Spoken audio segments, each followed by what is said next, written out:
વાવ-થરાદના પંથકમાં હવામાન વિભાગની આગાહી મુજબ વાતાવરણમાં અચાનક પલટો જોવા મળ્યો છે। 18 થી 21 માર્ચ દરમિયાન વેસ્ટર્ન ડિસ્ટર્બન્સની અસરને કારણે મોડી રાત્રે વીજળીના કડાકા અને તેજ પવન સાથે કમોસમી વરસાદ નોંધાયો છે। આવા અણધાર્યા વરસાદથી રવિ સિઝનના તૈયાર થયેલા પાક જેવા કે જીરું, રાયડો, ઘઉંમાં ભારે નુકસાનની ભીતિ સેવાઈ રહી છે, જેના કારણે ખેડૂતો ચિંતાતુર બન્યા છે।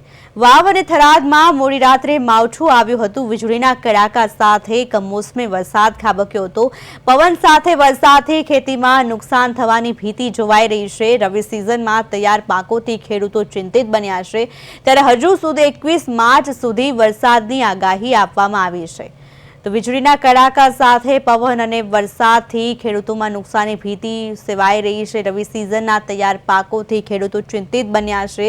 હજુ સુધી 21 માર્ચ સુધી વરસાદની આગાહી યથાવત રાખવામાં આવી છે। વાવ અને થરાદમાં મોડી રાત્રે કમોસમી વરસાદ પડ્યો હતો। માવઠાથી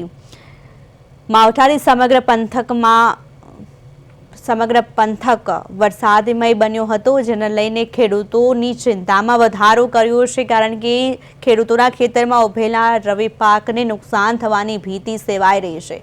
વીજળીના કડાકા સાથે કમોસમી વરસાદ ખાબક્યો હતો, ત્યારે પવન સાથે વરસાદથી ખેડૂતોના ખેતીમાં નુકસાન થવાની શક્યતા જોઈ શકાય છે। 21 માર્ચ સુધી પણ હજુ વરસાદ રહેવાની આગાહી આપવામાં આવી છે।